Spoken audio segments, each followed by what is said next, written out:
Olá a todos, eu me chamo Raimunda de Souza Rodrigues, faço parte do grupo constituído pelo Francisco Osmildo do Carmo Neto e o Vitor Hugo Oliveira Melo. Somos graduandos em Ciências Biológicas pelo Instituto Federal do Piauí, Campus Pedro II. Cursamos atualmente o terceiro módulo e estamos fazendo parte do terceiro ciclo de palestras para divulgação do conhecimento científico. A nossa apresentação é referente à disciplina de Projeto Integrador 3, ministrada pelo professor Rafael da Costa Almeida, que possui graduação em Ciências Biológicas pelo Instituto Federal do Piauí e mestrado em Genética e Melhoramento pela Universidade Federal do Piauí, e atualmente atua como professor no IFP Campus Pedro II. Tivemos como orientador Rude Camilo Nunes, que possui graduação em Ciências Biológicas pela Universidade Federal de Goiás, mestrado em Ciências Biológicas pela Universidade Federal da Paraíba, doutorado em Sistemática e Evolução pela Universidade Federal do Rio Grande do Norte e também atua como professor no IFP Campus Pedro II. O tema que iremos abordar será o uso da inteligência artificial na reprodução assistida em humanos para a seleção de embriões com maiores chances de viabilidade. A inteligência artificial, também conhecida como IA, pode ser entendida como estudo e engenharia para criar máquinas inteligentes e programas de computador eficazes.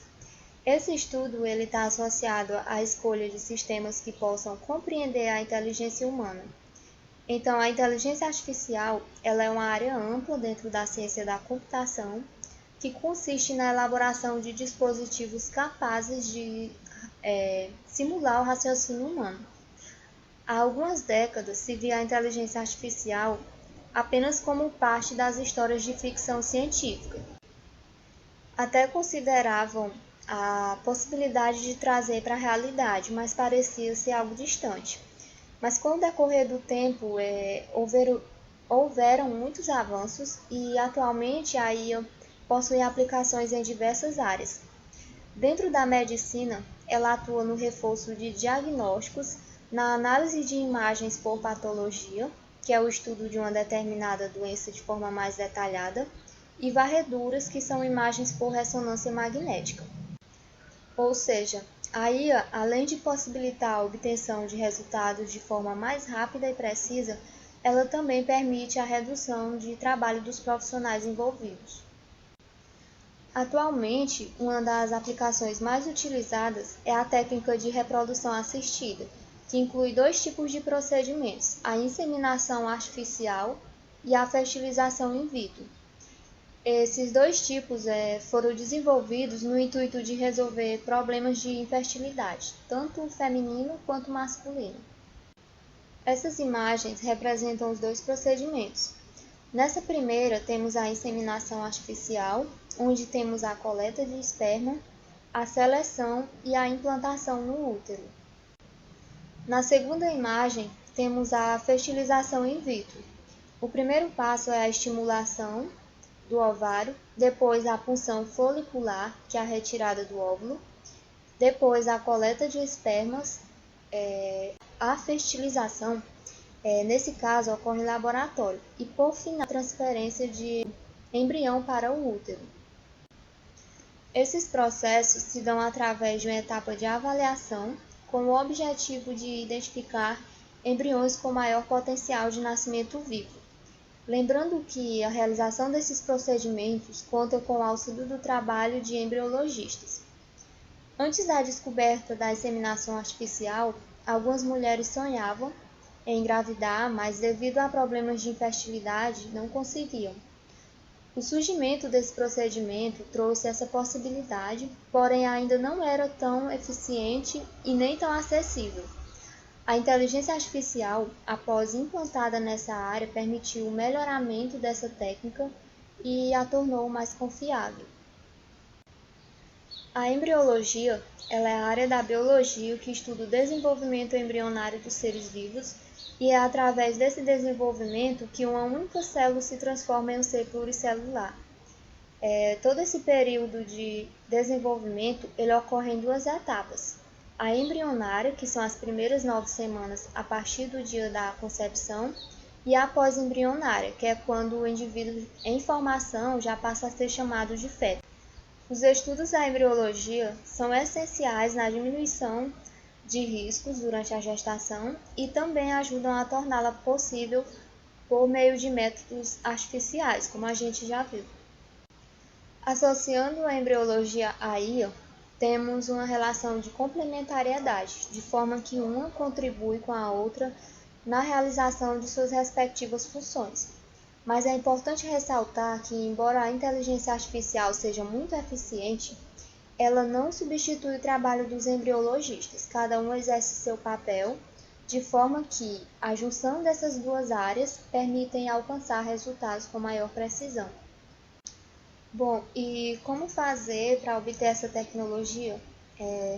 Existe todo um método de aprendizagem que é denominado aprendizado de máquina.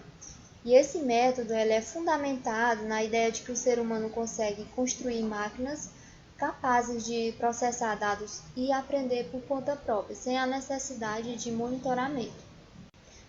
A reprodução assistida em humanos se baseia em características morfológicas para determinar a viabilidade do embrião. E todo esse processo de seleção é realizado manualmente por embriologistas treinados. Com isso, veio a necessidade de aplicação da IA no intuito de facilitar essa etapa de seleção, porque as imagens de alta qualidade e os avanços nas tecnologias de time-lapse disponibilizados pela IA contribuem para o aumento na taxa de sucesso do processo como um todo. A inteligência artificial, juntamente com o conhecimento humano, tem um grande potencial para encontrar gametas saudáveis e fortes e detectar a viabilidade de espermatozoides que estão sendo produzidos, o que consequentemente pode determinar se há ou não capacidade de fertilizar o óvulo. Além disso, há também outras formas de avaliar essa capacidade de fertilização, que é através das características de simetria, dos números de células e baixa fragmentação. Todos esses critérios podem influenciar na obtenção de melhores resultados.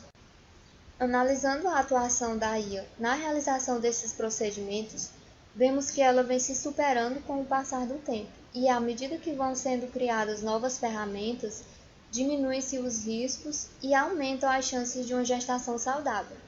Mas, mesmo que a inteligência artificial contribua na diminuição desses riscos, não podemos descartar essa possibilidade.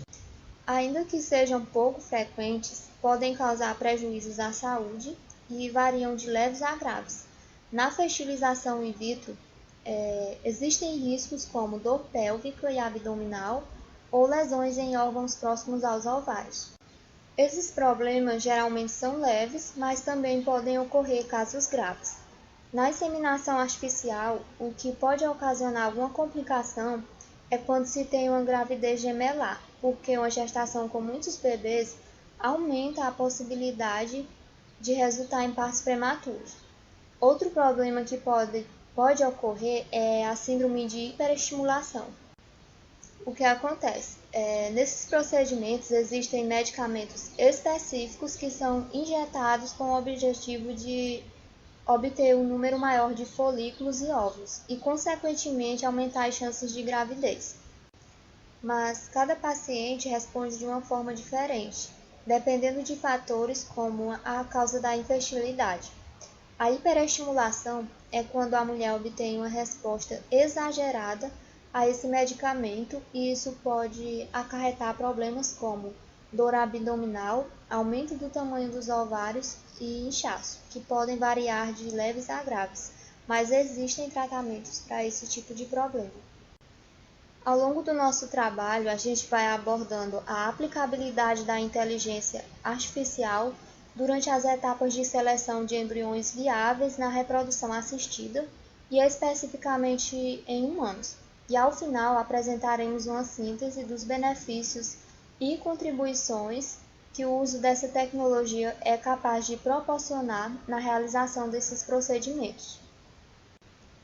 A inteligência artificial é um assunto que já vem sendo discutido há muito tempo, como a gente já viu lá no início, né? e com novas descobertas foram ocorrendo avanços tecnológicos que possibilitaram a criação de novas ferramentas. Daí, a sociedade começou a pesquisar formas de inserir essa tecnologia em diversas áreas, como por exemplo na saúde e na biologia.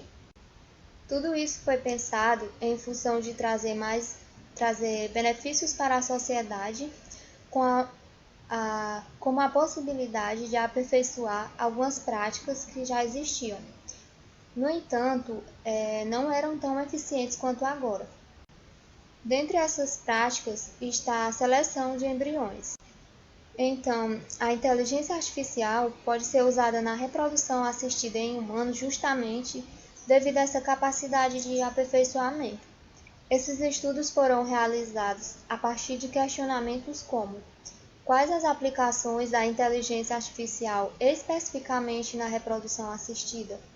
E como a inteligência artificial pode contribuir para melhorar as técnicas de reprodução assistida especificamente em humanos? A inteligência artificial continua avançando e tem tudo para aprimorar ainda mais suas técnicas. Os processos de reprodução assistida atuais podem se tornar ainda mais eficazes e simples, no que diz respeito às etapas de seleção de gametas e de embriões para serem implantados no útero. A tecnologia está sujeita a mudanças capazes de agregar ainda mais na área da saúde, tanto através da criação de novos equipamentos quanto na realização de procedimentos, podendo proporcionar resultados mais seguros e com tendência a torná-los mais acessíveis para a sociedade. Olá pessoal, dando continuidade ao nosso trabalho, agora a gente vai falar um pouco sobre os objetivos. Tendo como objetivo geral, nosso trabalho ele vai analisar as aplicações da inteligência artificial para a embriologia humana, especificamente no campo da reprodução assistida. E é interessante ressaltar, como a Rai já falou, que a inteligência artificial e a embriologia humana elas vão ter que trabalhar em conjunto, para assim obter um resultado eficiente. Os objetivos gerais do nosso trabalho, ou específico do nosso trabalho, vai realizar uma revisão bibliográfica acerca dos principais assuntos relacionados à embriologia humana e à inteligência artificial. Vai identificar as principais aplicações da inteligência artificial na embriologia humana e vai analisar de que forma essas aplicações podem aprimorar as técnicas atuais de reprodução assistida. Tendo como justificativa, ocorrem muitos erros humanos nesse processo.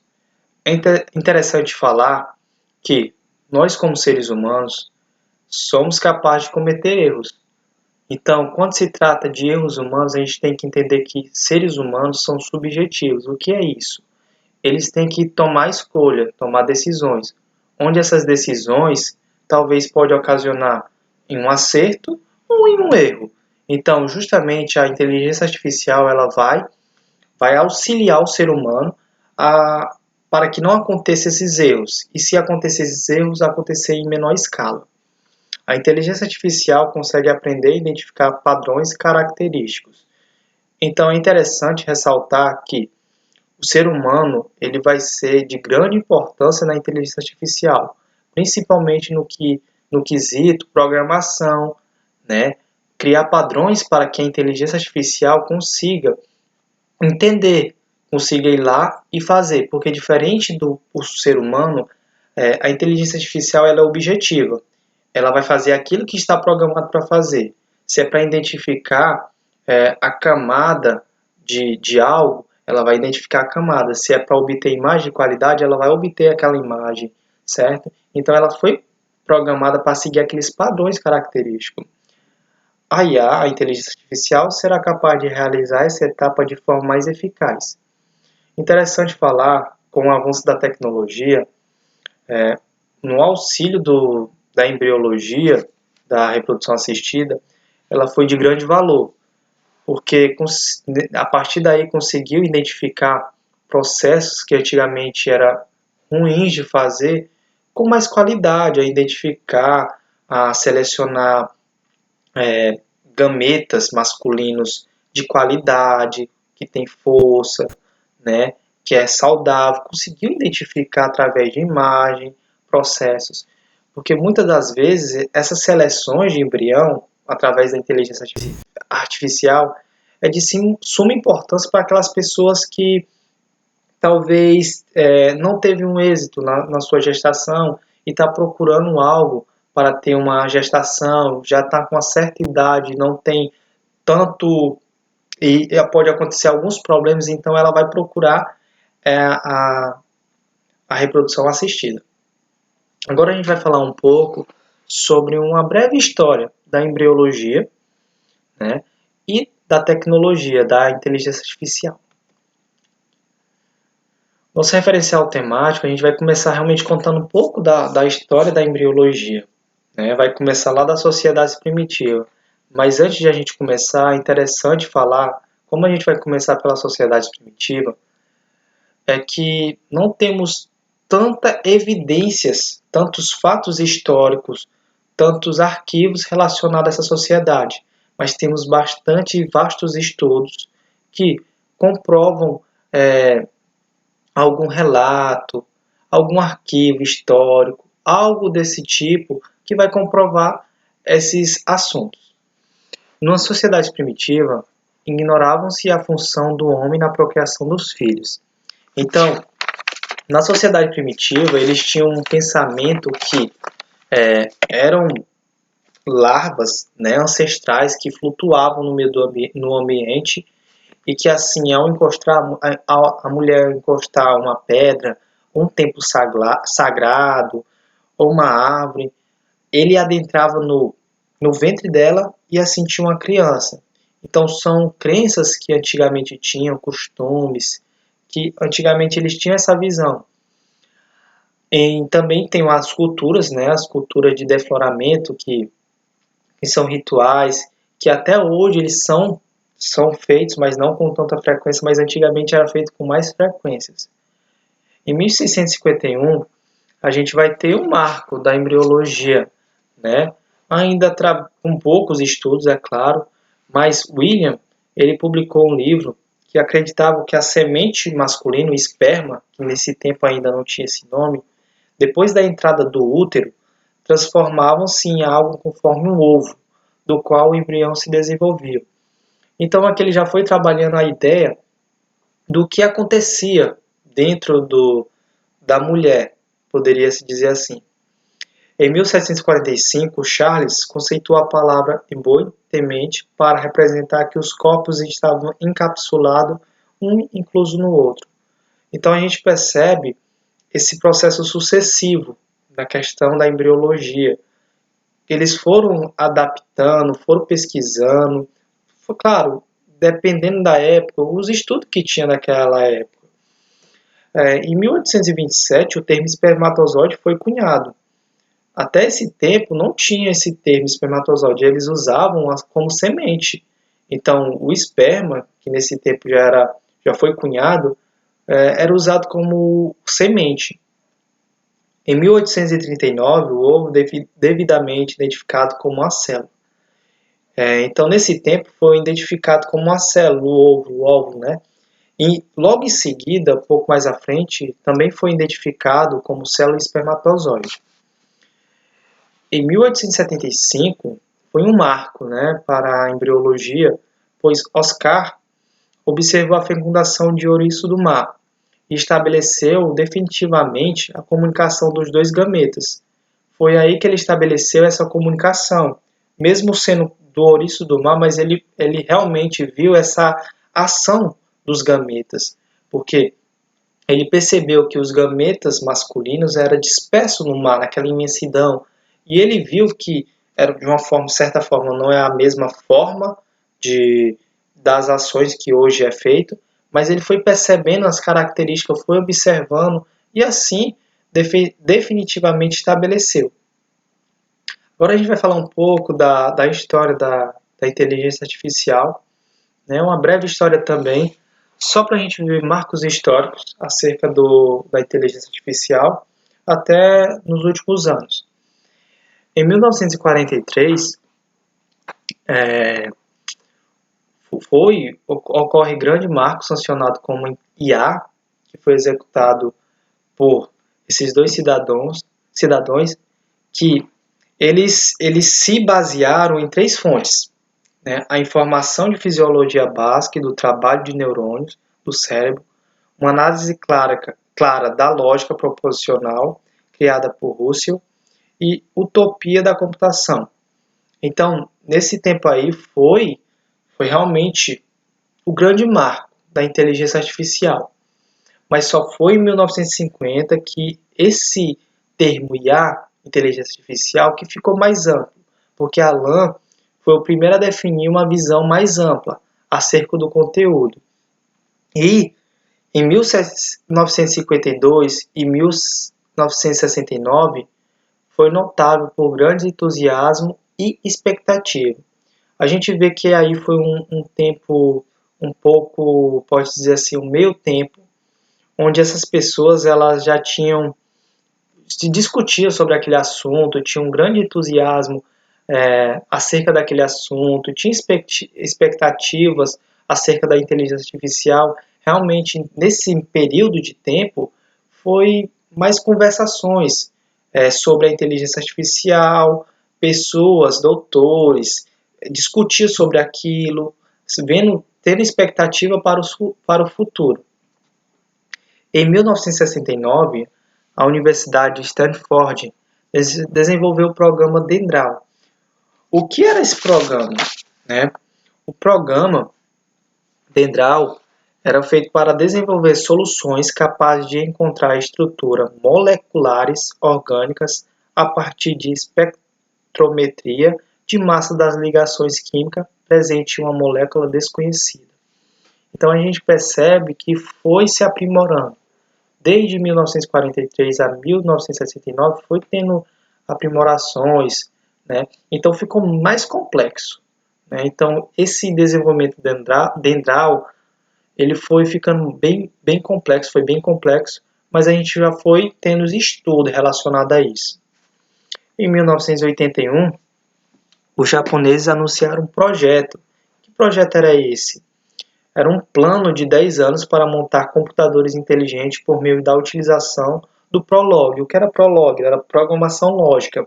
Essa programação lógica era feita através de uma leitura de uma programação que se enquadra no paradigma de programação lógica matemática, certo? Então, eles começaram, mesmo sendo um plano de 10 anos para montar esses computadores inteligentes, eles começaram a entender, vamos montar algo inteligente, né? Mesmo que dure esse tempo todo, mas a gente tem que montar algo lógico, algo objetivo. E nos últimos anos, né, que aí veio de 1981 para cá, que a tecnologia que hoje a gente vê no mundo afora, cada dia que passa vai se avançando, tem mais estudo relacionado. Então, realmente houve uma revolução no trabalho da inteligência artificial, tanto no conteúdo quanto na metodologia. Então, a gente vê vários conteúdos acerca da inteligência artificial, a gente vê metodologia também sobre isso. Então, aqui a gente tem um pequeno marco histórico, mas que fala um pouco da história da inteligência artificial, de 1943 até os dias atuais. E agora eu vou passar a palavra para o Osmildo e ele vai dar continuidade ao nosso trabalho. Na última década, nós vemos testemunhando o aparecimento de vários avanços tecnológicos nos laboratórios de fertilização in vitro. E dentre esses avanços tecnológicos, a gente pode estar destacando um que está tendo um crescimento muito grande, também uma ampla aceitação, que é a microscopia de time-lapse, né? O que seria essa microscopia de time-lapse? É a fotografia de lapso de tempo aplicada à microscopia, ou seja, as sequências de imagens do microscópio são gravadas e então visualizadas em uma velocidade maior para dar uma visão acelerada do processo microscópico. E aqui nessa imagem vocês podem estar aí observando que isso aqui é um microscópio, né, de time-lapse. E aqui, ó, essa incubadora, vocês estão vendo aqui essa estrutura transparente, ela é justamente assim transparente para poder as células que vão ser visualizadas aqui nesse microscópio, elas não morrerem.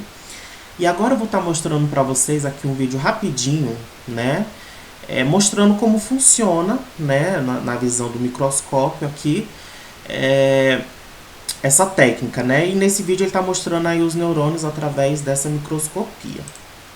Então vocês podem estar aí reparando que a quantidade de conexões dêntricas que se forma em poucas horas durante esse processo de time-lapse, né, de visualização nesse microscópio. E esse fenômeno ele pode ser observado em processos de memorização e também de consolidação do nosso aprendizado. A seleção de embriões após a fertilização in vitro é uma causa determinante no êxito de uma gestação tardia, né? Porque a gente sabe, né, que as mulheres elas têm um período fértil, né?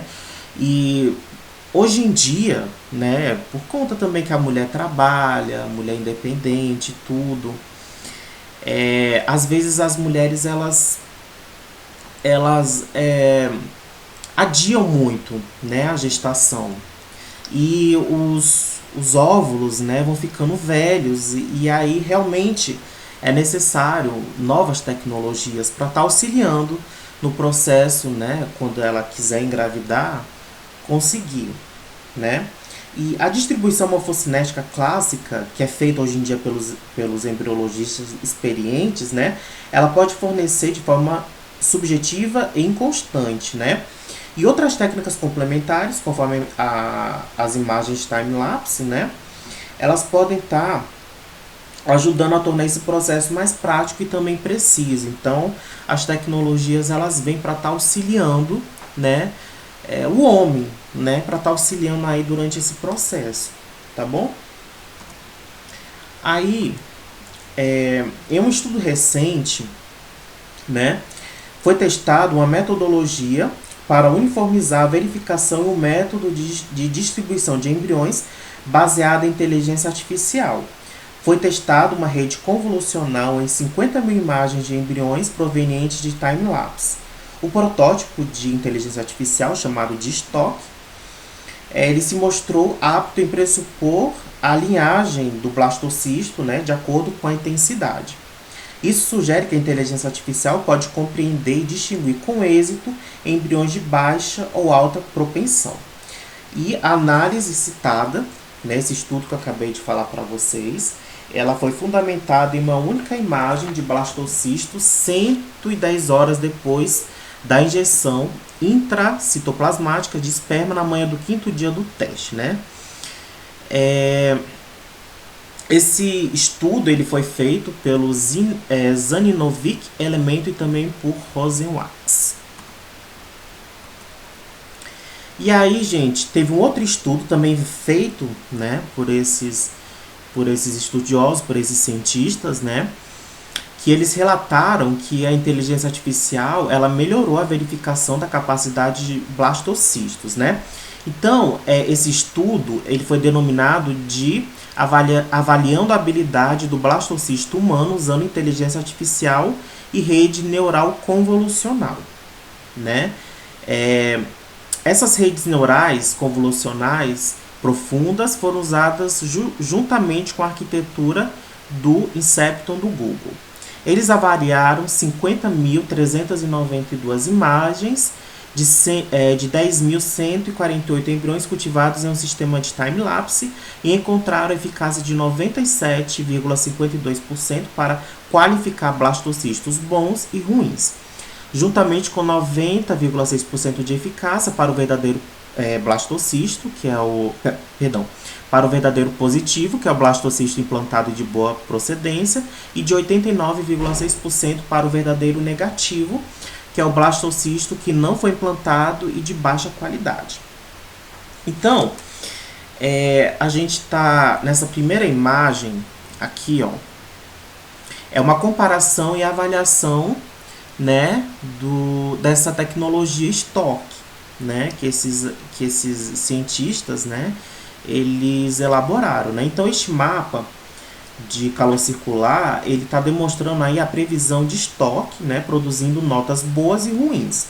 Então, vocês podem estar observando aí que a cor laranja, ela está indicando a qualidade do embrião, que a qualidade do embrião ela é boa. A cor cinza indica que a qualidade do embrião é razoável e a cor azul marinho indica que a qualidade do embrião é ruim. E a cor vermelha indica os embriões que não são rotulados devido à sua incerteza. Tá certo? E aqui nós temos as interações nessa segunda imagem entre a idade e também a qualidade do embrião. E nessa árvore, né, de decisão, ela está mostrando aí as interações entre a idade, né, de uma paciente que está se submetendo ao processo de fertilização in vitro, usando essa tecnologia STOC, e a qualidade também do embrião que está sendo implantado. Aí agora, gente, ainda, né, segundo esses autores, né, Zaninovic, Element e Rosenwachs, né, eles apresentaram também um segundo trabalho aí intitulado de aplicação de tecnologia de inteligência artificial para ampliar a produtividade de seleção de embriões e predição de nascidos vivos usando blastocistos humanos cultivados em uma incubadora de time-lapse, tá bom? Aquela mesma incubadora que eu mostrei para vocês no início aqui da minha apresentação. Então, nesse estudo, eles avaliaram 303 embriões de transferências únicas de blastocisto que resultaram em nascidos vivos, né? Usando aí uma arquitetura de rede congênita sintética associado ao algoritmo agenético, analisando 306 imagens time-lapse, né? De embriões que permaneceram em cultivo por 111,5 horas. Eles relataram que essa apuração no prognóstico de nascidos vivos foi baseada em dados morfocinéticos de 85%. Então, nessa primeira imagem é a avaliação dos embriologistas, tá bom? Desses embriologistas que eu citei aí para vocês. E essa figura ela está mostrando 3 exemplos, né, de graus de Veck e também de Zaninovic e seus rótulos de qualidade correspondentes a 7 profundidades focais. Os embriologistas eles avaliaram a qualidade do embrião usando o sistema de pontuação interna e classificaram eles em 3 grupos principais, né? De boa qualidade, de qualidade razoável e também de qualidade ruins, usando como base as taxas de gravidez. E aí, nessa segunda imagem, nós temos aí a classificação, né, dessa tecnologia que eles desenvolveram, STOC, classificando as imagens, né, de qualidade razoável em classes existentes de boa e de má qualidade. Por exemplo, né, os painéis A e B, como vocês podem estar observando aqui nessa figura, eles são rotulados como 3Azão e 3Bzinho, que é uma qualidade razoável, de acordo com o sistema de classificação de Veck e Zaninovic. Enquanto o STOC os classificou como de baixa e boa qualidade, respectivamente. Além disso, os painéis C e D são esses ambos painéis, né, eles são rotulados como 3Bzão, né, que é qualidade razoável. No entanto, o algoritmo classifica corretamente o painel C, esse algoritmo, tá bom? O STOC, como de baixa qualidade, o painel D como de boa qualidade. Como mostra a figura, o resultado dos embriões em B e D nascimento vivo positivo, ao passo que o nascimento vivo negativo é em A e C. E aí, gente, baseando, né, em todas essas possibilidades de utilização de ferramentas de inteligência artificial e também levando em conta todas as etapas de algoritmo, código-fonte, formação e aprovação de dados realizados e de forma satisfatória, é possível alcançar alta correção e perfeição para favorecer a seleção de embriões. Assim, é possível que a inteligência artificial baseada em uma análise de computador aliada à capacidade dos humanos de selecionar os melhores embriões sirva para predizer a integridade cromossômica, né? Ou seja, não é uma coisa não substitui a outra, né? Embora os dados morfocinéticos usados pelos embriologistas hoje não tenham dado assim um resultado muito bom, né? Essas tecnologias como essa STOC, né, que eu falei aí para vocês, ela tá vindo para auxiliar, né? Não para competir, né, mas sim para auxiliar esses embriologistas, tá? Uma coisa não anula a outra. E a nossa metodologia, a gente fez baseada, quase que 100% em artigos científicos, usando aí essas bibliotecas virtuais, né, como o Cielo, o Google Acadêmico, porque é um assunto bem assim, não é um assunto fácil, você não encontra artigos publicados em português, então a maioria dos nossos artigos todos em inglês, nós tivemos que traduzir, né, e o estudo, né, que a gente fez foi do tipo revisão narrativa da literatura, que é apropriado para discutir o estado de arte de um determinado tema ou assunto, né, no caso aqui a inteligência artificial, né, na reprodução humana assistida, né? E ela é composta por análise ampla da literatura, sem estabelecer uma metodologia muito rigorosa e replicável em nível de formação de dados e respostas quantitativas para questões específicas. No entanto, é fundamental para a aquisição e atualização do conhecimento sobre uma temática específica, evidenciando novas ideias, métodos e subtemas que têm recebido maior ou menor ênfase na literatura selecionada. Como eu disse para vocês, nós realizamos buscas em bibliotecas eletrônicas, como o Cielo Google Escolar, né? Além também, gente, desse livro que nós usamos, da Tatiana Montanari, tá bom? E os termos, né, de busca a ser utilizados são palavras-chave que a gente colocou, né, para dar pesquisada aí, como inteligência artificial, embriologia, artificial inteligência e embriology, né? A gente pesquisava realmente em inglês, utilizando os operadores booleanos e suas contribuições. A gente fez essas buscas, né, entre maio e junho de 2021. Os artigos serão, né, nós selecionamos de acordo com o seguinte critério de inclusão: tratar da relação entre a inteligência artificial e a embriologia e suas contribuições, tá?